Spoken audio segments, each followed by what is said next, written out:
Try to understand here in this session what is the role of your listener process and then various other aspects of a listener process, right from understanding the registration process, configuring the listener.ora, and this applies generically to a rack as well as non-rack environment. So the points that I am going to cover in today's session is regarding understanding the Oracle database listener process. So we know that so far listener is responsible for accepting the first time connection request and the subsequent handoff between the user and the server process. So whenever a client process requests a connection, that connection request is routed to the listener, and then listener further hands it off over to, depending on the dedicated or multi-threaded server configuration, to the Oracle instance.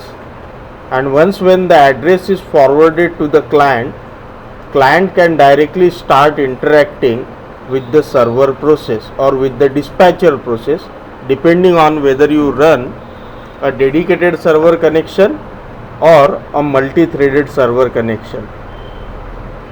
We often see this. However, this is not a technical restriction, though it normally runs from the same server as that of the database. So if my database is running from a server called as Oracle 3, my listener would also run from the same machine. But we can also make necessary configuration changes to run the listener from a different host than the database server itself. But this is not a very common practice in a single instance non-rack environment. But yes, this is technically possible. I may have my database running on a different machine, and then my database listener can run from a different machine. So this is possible, although we don't see this as a common practice. Then we may have this, that one database may have multiple listeners, all of them listening from different ports or on different ports for incoming connection request. We may also have another type of a configuration where one listener can listen for connection requests made to multiple databases. So we may have both of these situations where one database can have multiple listeners or one listener can listen for multiple databases. These points deliberately I am putting in place just to avoid any confusion going ahead regarding our understanding of listener. However, as a fairly common practice, we normally have one listener listening for multiple databases. So this is a common type of a setup.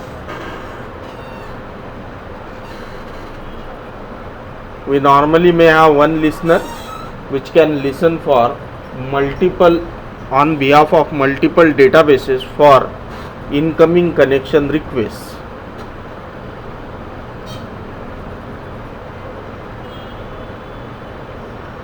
So this is what we need to understand. We configure the listener using a tool or directly by hand editing the file listener.ora. But before we move on for that, this is what our current setup is like. I am currently on the host Oracle 3.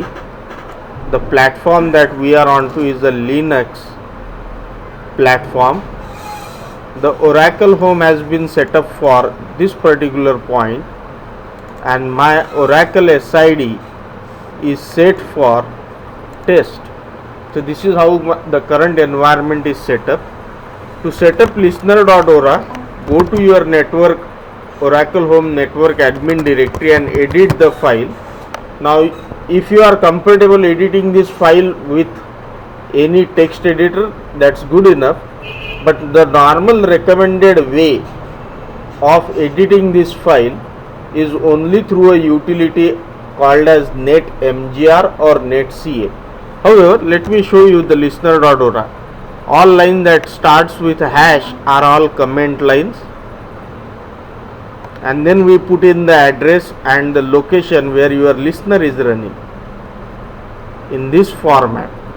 However, this is the shortest possible way of describing a listener, let's see the recommended approach.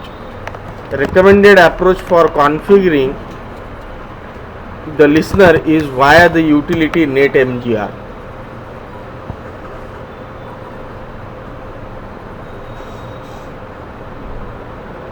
So this is the tool that we use for configuring the listeners. I expand the local node, go to the listeners tab, and here I can add a listener. What name I would like to have for the listener.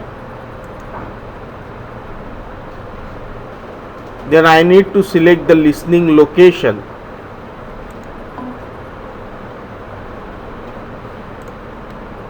I am saying from here a listening location.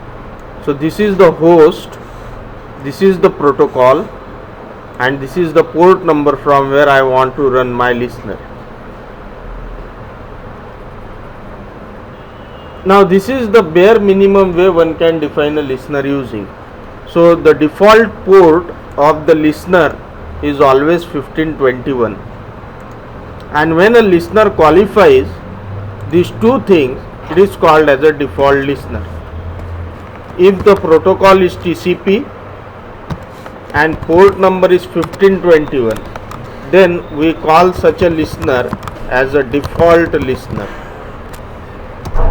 When either of these two things are not true, then such a listener would be called as non-default listener. So either the protocol is not TCP or the port number is not 1521, then such a listener would be called as a non-default listener. So far, however, if you look into this utility, we are qualifying it for both the criteria. Protocol is TCP and port is 1521. So the name of the listener in our case is listener itself, and thus this listener becomes a default listener for my host. So let me save this config file. This is what bare minimum is required. Now I am closing that utility. If I go back and see my listener.ora, you should see that it has been recently modified. So this is how and what my date looks like. So it indicates that this has been recently modified. So if I go and open this file,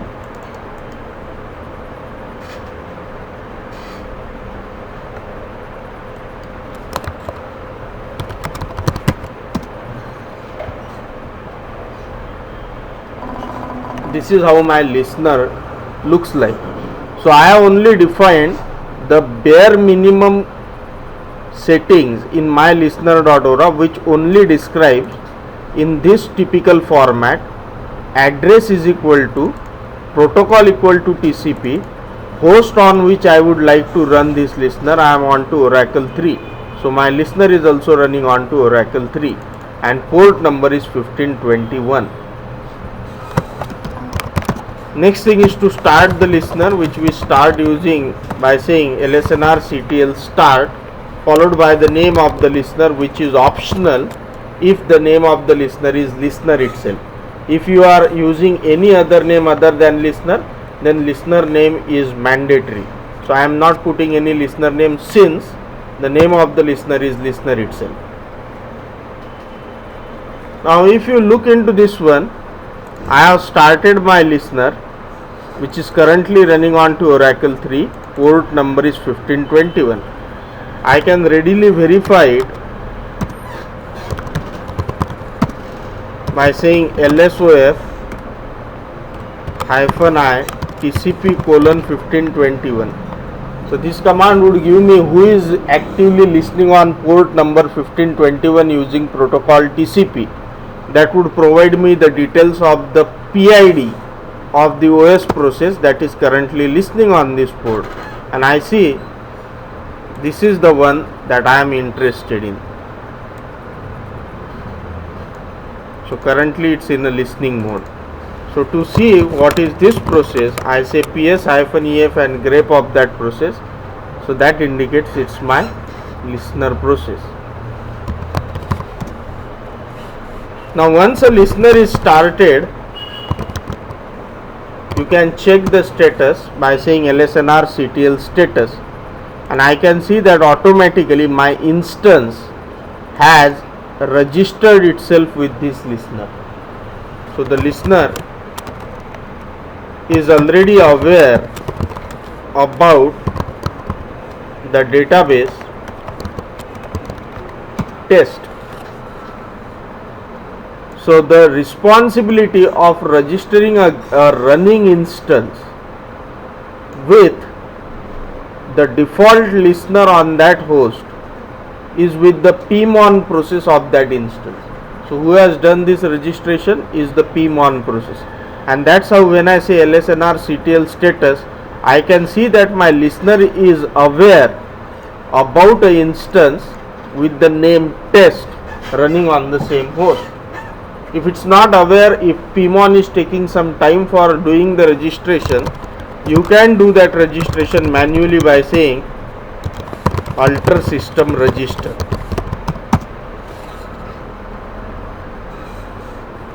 So instead of pmon doing that registration for you, you are forcing pmon to do that registration the moment you type in this command.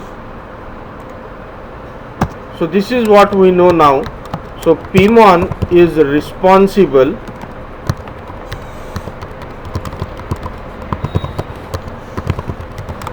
for registering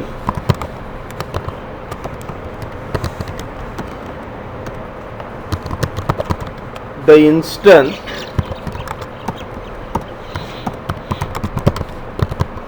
with the default listener. And when this happens, that depends on when the pmon is awake. So normally during startup of the database, pmon will do that, or if this was not done during startup because listener might not be running, then periodically pmon will wake up and check whether we have a running listener, and to be precise, running default listener,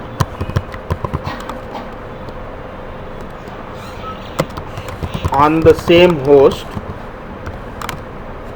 and if found, it will register.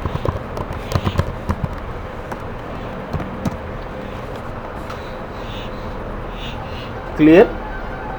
Now this is what we understand by dynamic service registration with locally available default listener. So each of these words are important. Dynamic service registration. Why we call this as dynamic? Because if I look into my listener.ora, my listener.ora doesn't talks about any database, but still my listener.ora is aware about the existence of the database instance with the name test. So who made it aware? So it's the pmon process which is responsible for doing or registering the instance with the default listener running on the same host. So that's why we call this particular concept as a dynamic service registration with locally available default listener. So what are the characteristics of a listener? It's a default listener, meaning it must be using protocol as TCP, port as 1521, and important that it must be available locally on the same host. So whenever this happens, pmon will register itself with the default listener from the same host. So this is what we call it as dynamic service registration with locally available default listener. Now let's tweak the settings by stopping the listener. Instead of making it as a default listener, now I am trying to make it as a non-default listener.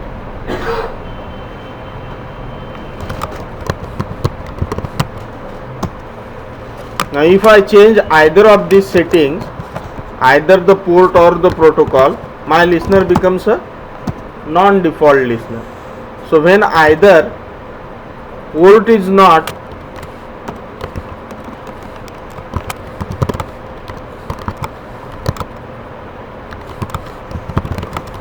or protocol is not,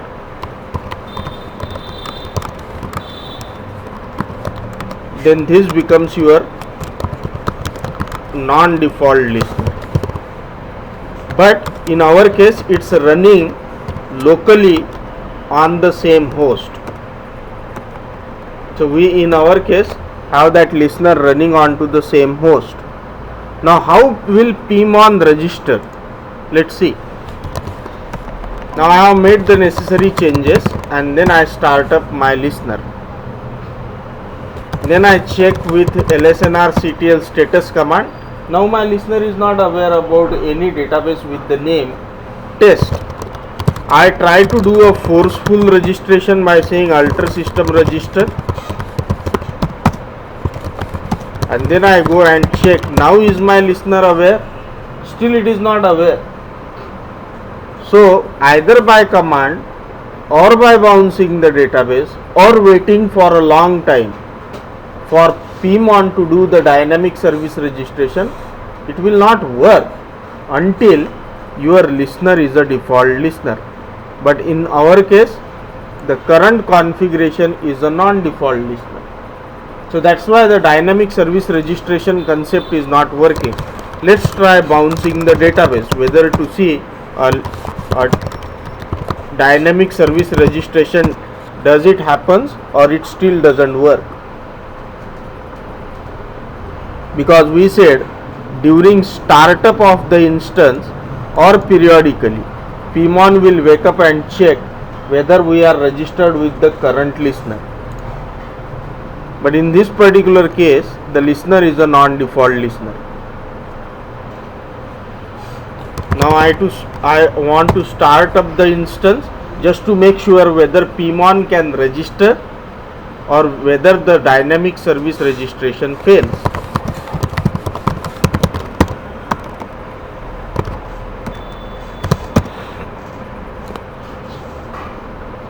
So this proves a point that if your listener is a non-default listener, dynamic service registration will not work. So dynamic service registration with locally available non-default listener is not working. Let's force pmon using configuration changes.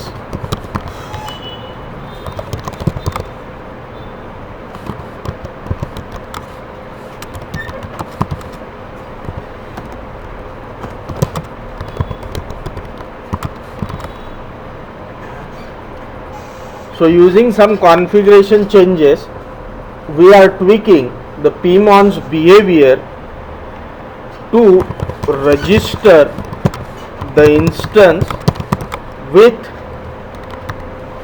non-default locally available listener process. So for this to happen, I need to define a TNS entry. So let me define a TNS entry here. Again I use the utility netmgr to define a TNS entry. So I go to the services section, service naming,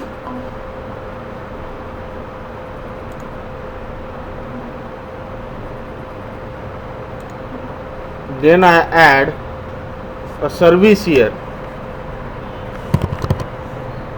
with the name test this. I define where my listener is running. I define the port on which the listener is running. So currently our listener is listening on to port number 1522, and then I am specifying the name of the database, although this is not required.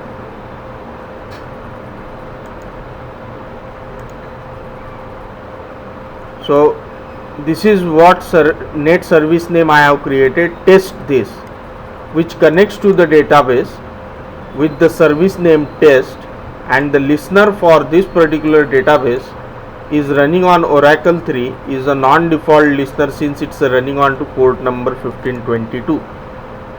I save the network configuration and come out of this one. Then I go back to check whether I am using P file or SP file. So I can see I am using SP file. So I add a new parameter to the database SP file by saying alter system set local underscore listener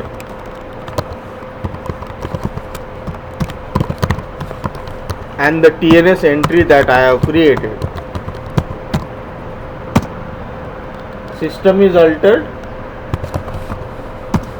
Now I check the status of the listener. So far it's not registered. I go and shut down and start up my database.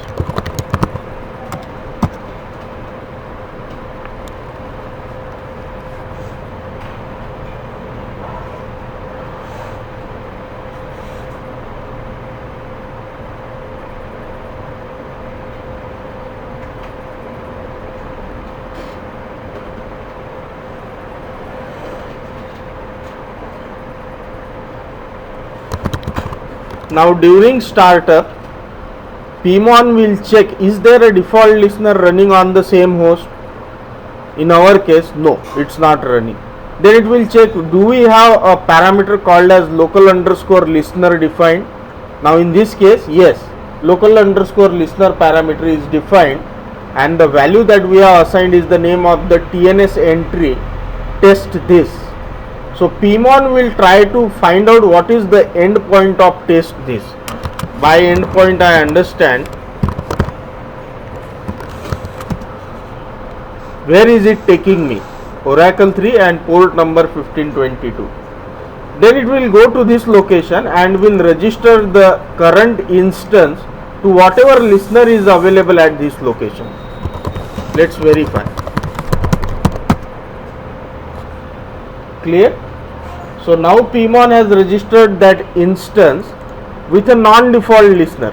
See, ours is a non-default listener because either the protocol is not TCP or the port number is not 1522. So this is what we understand by dynamic service registration with locally available non-default listener. So even when yours is a non-default listener, however the listener is available locally on the same host as that of your DB server, we are still forcing Pmon to do the dynamic service registration. Now if you think this is too much of the efforts that are involved, then you can do a quick and a dirty thing, that is doing a static registration. So instead of I going for this approach, I directly go to the listener and I say database services and add. So what is the name of my database, from which Oracle home it is running, and what is the SID. I save this configuration and I come out of this utility. Then I say show me the listener.ora. Now this is the new section that has been added to your listener.ora, which identifies where the databases are running, what are the names of the databases for which the listener can accept incoming requests for. Since you are putting this hard coded value into the listener.ora file itself, this behavior is called as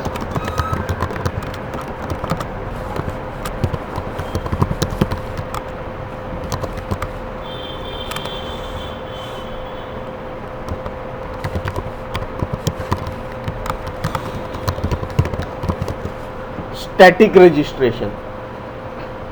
So whenever my listener starts now onwards, it will always be setting aside a handler for the database with the name test. So let me go and modify our SP file again.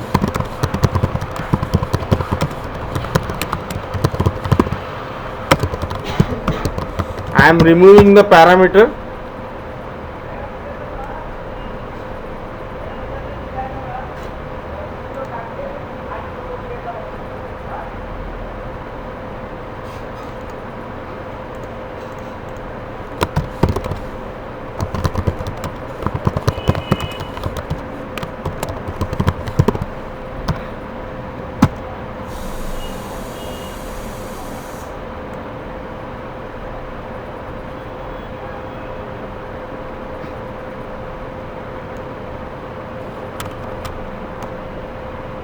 Or I am setting it to a null value.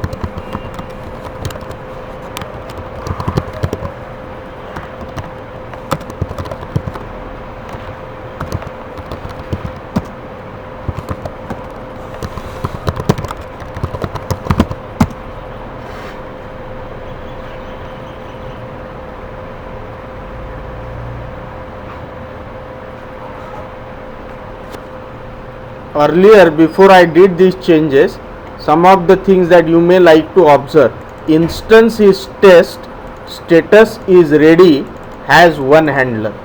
So observe this state. Status is showing as ready. Now when I check the status after bringing down the database, so there is nothing. So that indicates my listener is aware about what's exactly happening on my instance test. Now that we have reset that parameter, let me bounce the listener.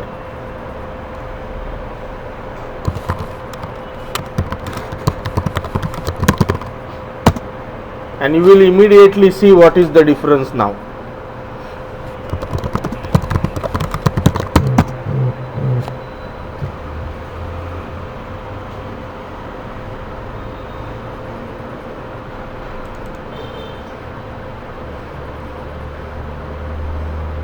This is because of the static registration. So currently my listener is not aware about what is the status of the instance. Let's start the instance.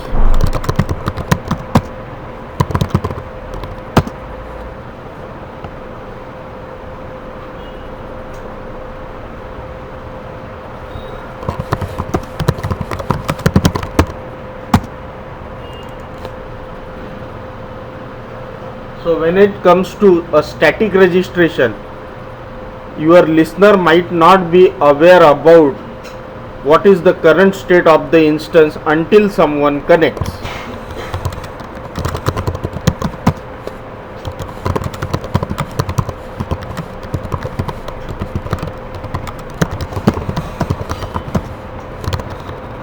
Now I am trying to connect using system manager using the TNS entry that we have defined earlier. Test this. Now I am checking the status of the listener. It is still showing me as unknown. So this is what we understand by saying static registration using listener.ora.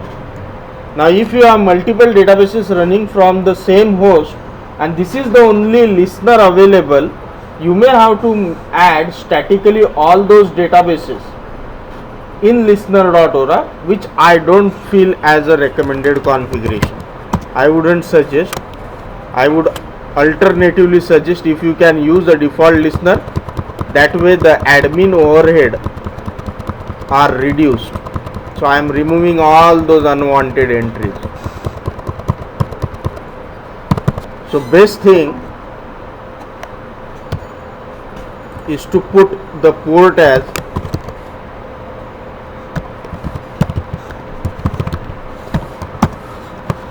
so dynamic service registration with a default listener will always work.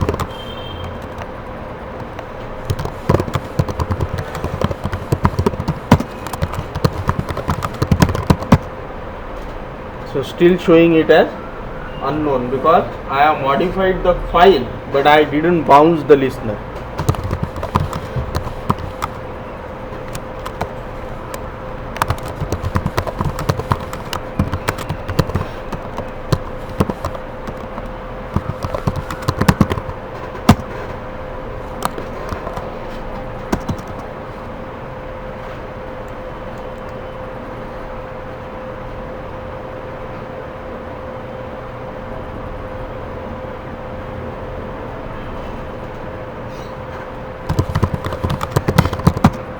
as of now my listener is not aware about any such database.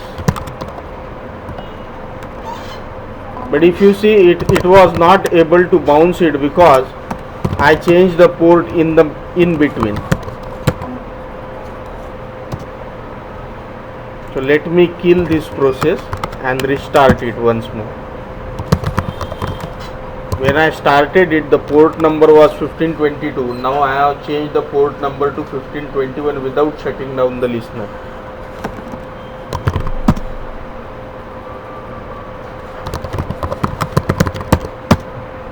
Is my listener still aware about the existence of the instance? No. So let's go and try alter system register.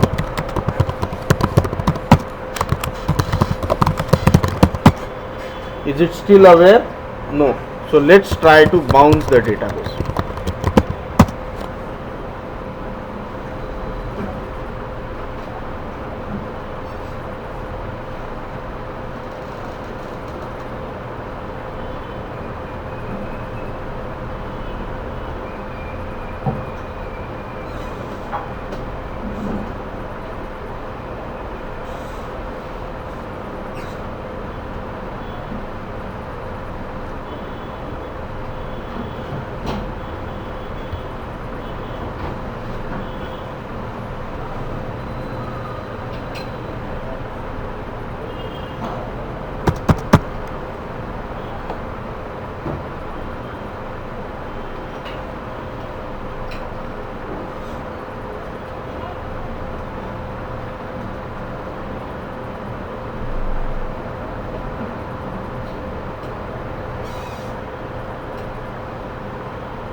This time it's taking a long time, but has nothing to do with the config changes.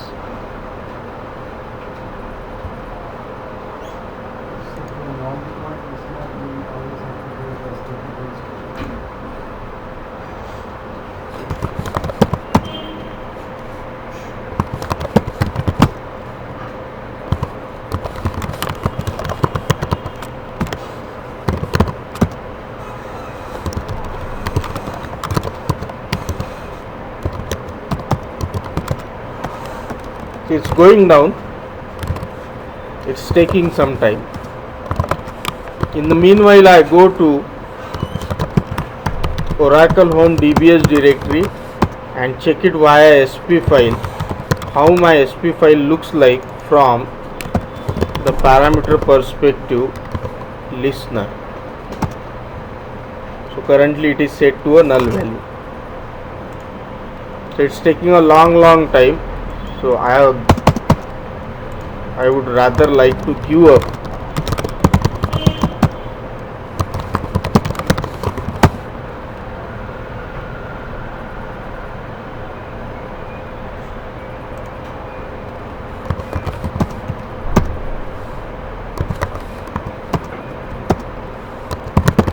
And then I would say start up.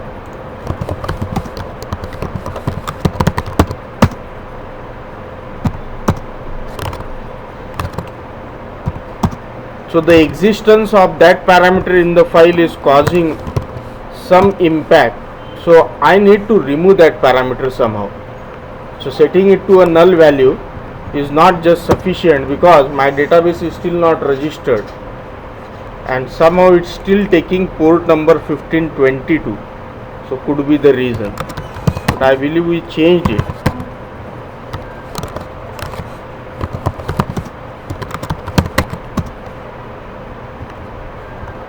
Looks like we didn't change this port number. So best way is to start using the default listener.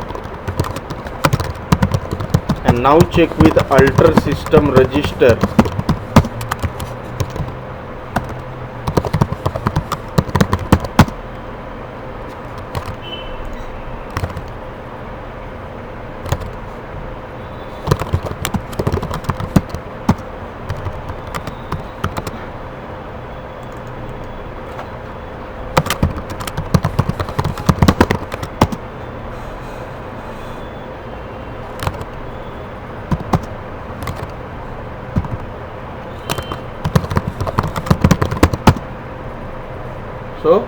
with alter system register. Now it's working. So this is what we go by priority wise to reduce the admin overhead.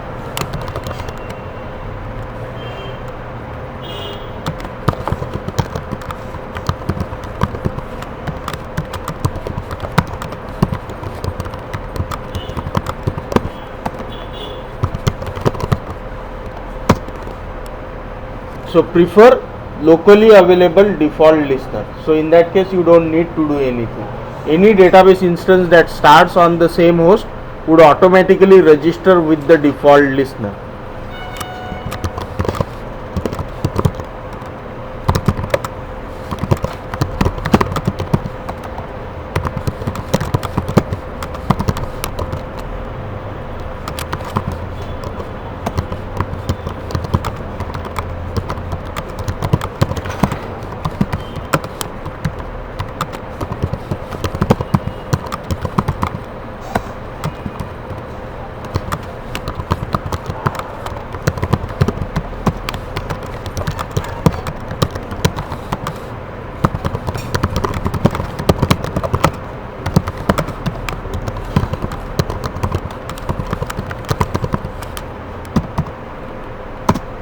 So these are the options available to you. However, if you are using non-default locally available listener,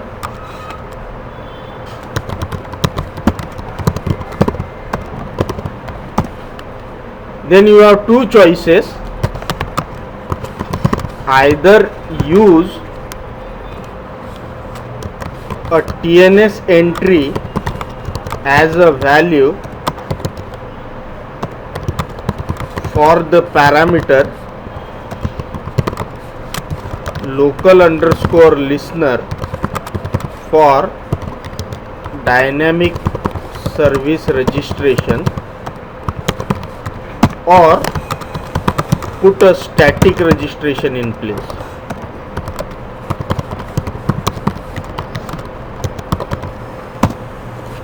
So for non-default locally available listeners, you can use either of these two methods. So either use a TNS entry as a value for the parameter local underscore listener, or make that registration as a static one by putting the necessary database services entry in listener.orides. I would, however, prefer every time a dynamic service registration. So that's how I understand, that's what all things we wanted to cover under understanding what is a listener process, dynamic service registration with locally available default listener, dynamic service registration with locally available non-default listener, and the next thing is extremely important, that is dynamic service registration with remotely available listener. So you may have a setup, although it sounds a little bit odd, especially in a single instance environment. We normally don't do this, but this is possible. You may have your listener running on a different host than the database server itself. So let's say my DB is on Oracle 3, but the listener is on Oracle 2, where Oracle 3 and Oracle 2 are the hosts for the database instance and the listener process itself. This is still possible, but you will have to make necessary configuration changes for this setup to work. Let's do it.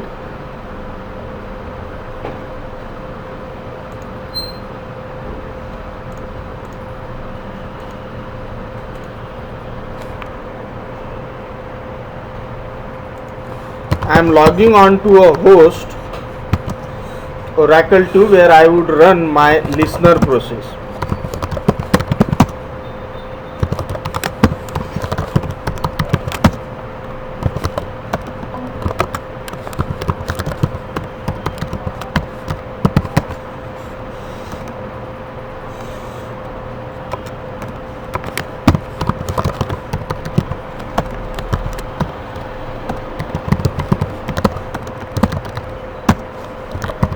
let me verify how my current listener looks like. So this is good enough. So on Oracle 2 I have a listener running on port number 1521 using protocol TCP and Oracle 2. So I say LSNR CTL start.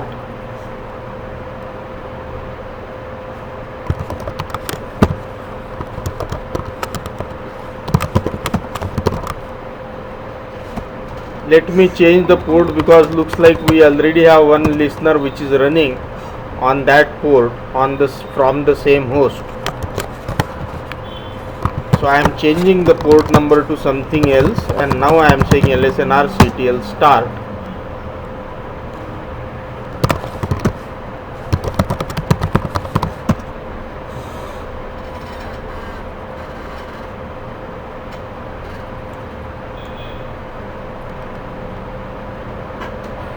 It is complaining about that something is already being started with the name this thing from the current host. I will have to determine who is using this port number.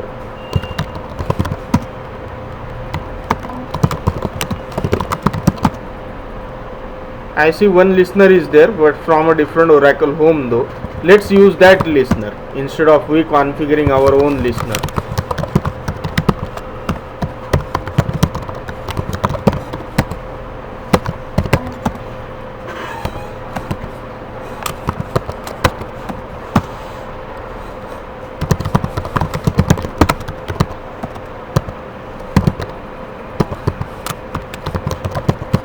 Name of this listener is different, however I am only concerned with port number 1521 and the IP address from where this listener is running.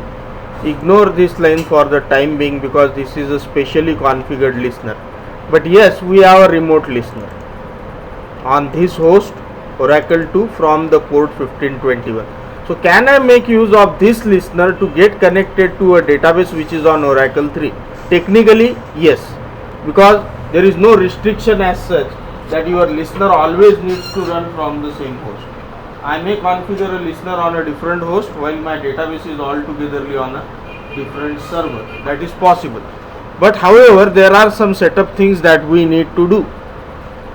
So I come back to my database node and then I edit my file tnsnames.ora. I go to the entry that we have defined recently with the name test this, and here I define where is the listener running. So I said it's running on to Oracle 2 and is on port number 1521. Although this connect data section is not required, and even if it's there, it's not going to cause any harm. So let that be there. Just to verify that I can reach to that entry, I am saying TNS ping test this. It proves that I am going to Oracle 2 on port number 1521 and it's reachable. Then I go and modify a parameter by saying alter system set remote underscore listener is equal to test this scope equal to sp file. I go back to Oracle 2 just to make sure is my listener aware about any such database. So far it's only aware about my rack or RackDB, but it's not test rack, but it's not aware about any database with the name test. Let me bounce my database.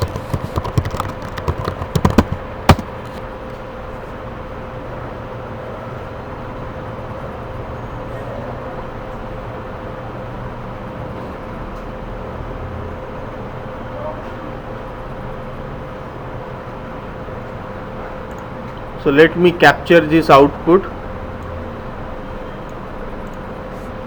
Let me put it in some file.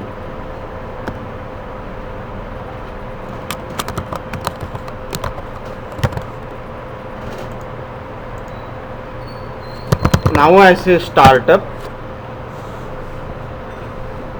So this time pmon will go and find out that what that remote underscore listener parameter is set to. In our case it has been set to test this, which is a TNS entry, and whatever is the end point of test this, it will try to go there and register this current instance. I go back to my listener and I say LSNR CTL status.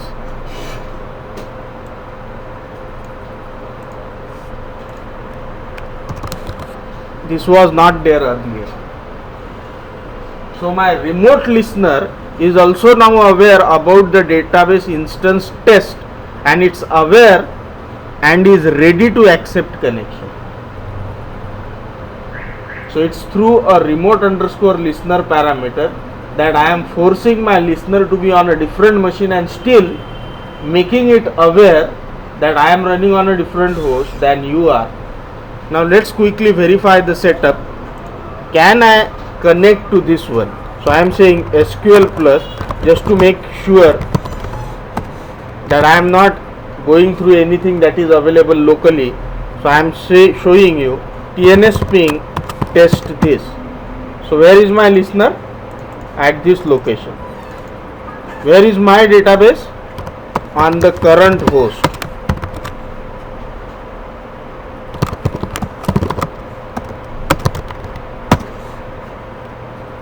Current host name is Oracle 3. However, my listener is running on a remote host. Now let's try to connect.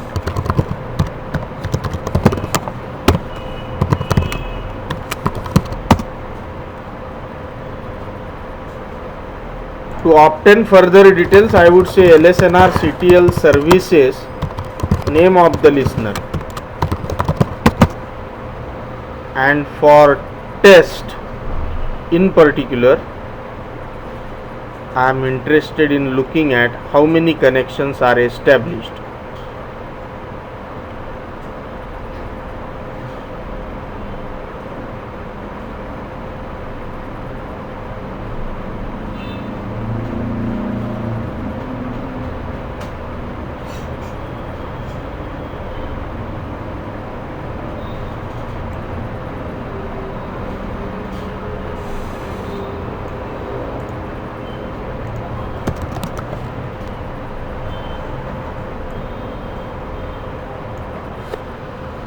So this proves that although the listener is running on a different machine, it's able to accept the connection for a database which is available altogetherly on a different host. Clear?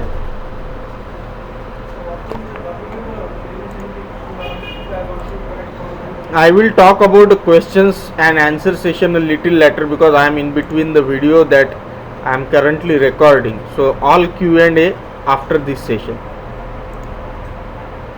So is this clear? So this is what we wanted to talk about in this video, where I talked about understanding listener, locally available default listener, locally available non-default listener, dynamic service registration concept, static service registration or static registration, which we normally don't prefer, by putting a hard-coded entry into listener.ora, and out of all, dynamic service registration with remotely available listener. So all these scenarios prove that your listener can be on the same host or can be on a different host, can be a default listener, can be a non-default listener, and still you can force either a dynamic service registration, which is a preferable way of connecting, or a more tedious static way of registration by hand editing the listener.ora and statically putting the database entries into. So that's it for this particular video.